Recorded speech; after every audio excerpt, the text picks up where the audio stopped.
Oh my God. One of my favorite things in the entire world is shredding tires. God. That's why we've come to the Bondurant School of High Performance Driving, Chandler, Arizona, to shred some tires that Hankook has so generously provided us.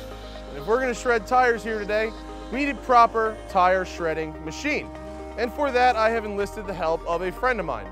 His name is Corey, and he drives Formula Drift. And he should be bringing his car into the frame right now.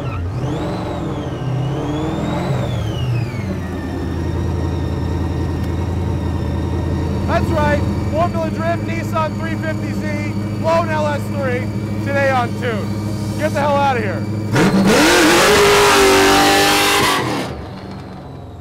Woo!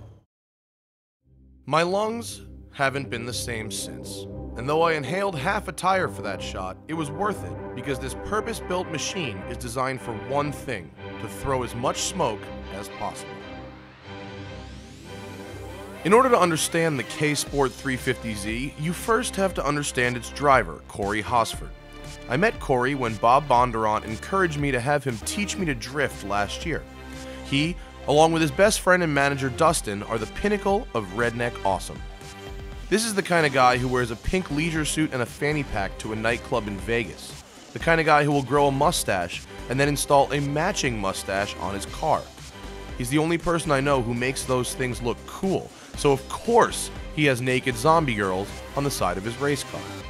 From the orange scheme to the gory portraits to the custom painted steering wheel, you can tell that Corey doesn't take things too seriously. Every t-shirt he owns has a print of his own face on it, in a wig. The only thing Corey does take seriously is his driving. The car's battle scars tell the story. This man goes all out. Ditched at 240 and moved into a different platform that we felt was going to work better than what we had prior to this. And made quite a bit of different changes to power plant, transmission, just to change for the level of driving that we're in now. Obviously we're running the Formula Drift series, so we had to step our game up quite a bit. So what's under the hood? So we're running a LS3 base block with a Magnuson supercharger. Makes about 800 horsepower. And what's the car weigh? About 2,800 pounds. So good. So it's fast. Yeah, it's fast.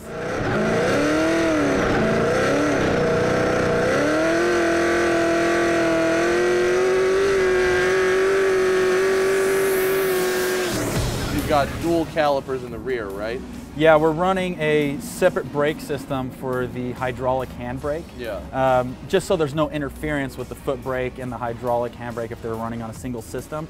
K-Sport slide control coilovers all the way around the car with, we have a couple different spring rates we run depending on which track we're going to. It is a fully built race car, and you'll get every squeak and crack and brake sound and as you would in any other race car. It is built for one reason, and that is for competition. Yeah. Before I attempt to do this, and hopefully don't break your car, I think I need you to show me what it looks like when it's done properly. We can do that. Put your front seat and yeah, see what she does. Let's go drift. Let's do it. Oh, don't hit me in the nuts.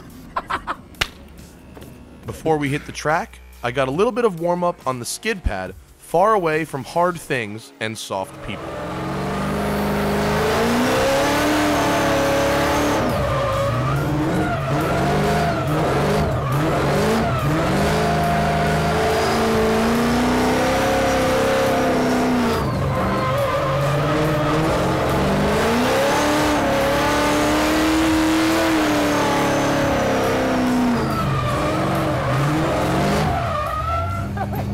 Almost. Like, see how the angle works? Like, it feels like the car snaps. Yeah, when you get more angle, it snaps for you. Last one.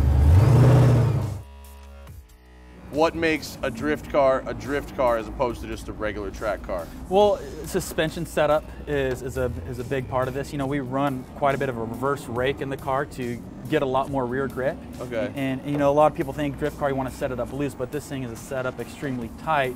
And the reason you do that is when you're sliding at angle, you want to be able to get forward momentum. Yeah. If you don't have that setup, you're just going to be sitting there smoking your tires, not going anywhere. So we set the suspension up purposely to get grip at angle. So we add a lot of reverse rake and also the steering geometry. You know, we have a Part Shop Max steering angle kit that'll let us go over about 56, 57 degrees of steering angle when you're at full lock. And that's at that point, it feels like you're almost going backwards, doesn't it? Oh yeah, if you really wanted to, you can huck this thing in or backwards. You know, and that's a big part of it, is you got to get that style points, but have, you know, the acronym and the angle to work together so you don't run out of room. After a year of attempting to drift street cars, I finally got to learn what a proper drift car with a hydraulic handbrake can do. A street car is front-wheel drive compared to this. By using the handbrake to initiate a slide, which I had never done, I was able to start the drift much earlier. I could tell you I drifted perfectly all day, but that would be a lie. Instead, I'll tell you I learned a very valuable lesson. When you think you might lose it, don't try to be a hero and keep it going, or else this might happen.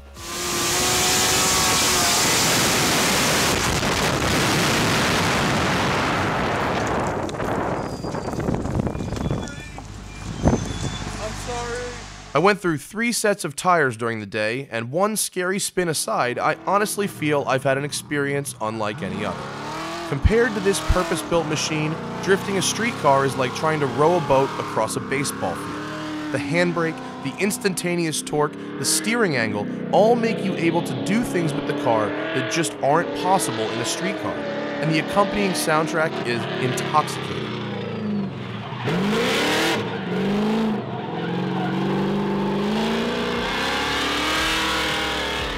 Then, Corey stepped in to show me, and more importantly you, how the pros get it done, with 2 absolutely flawless runs.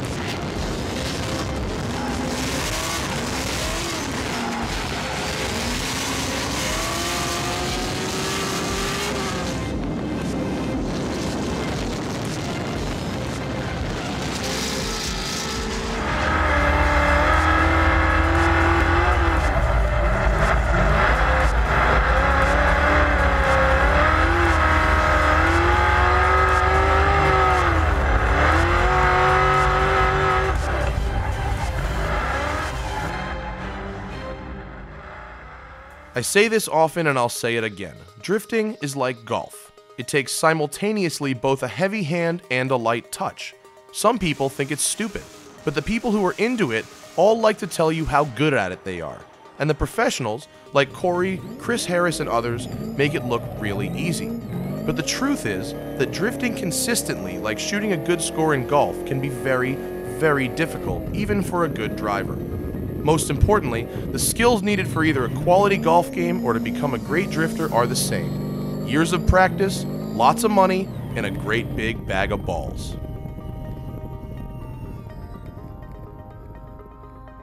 I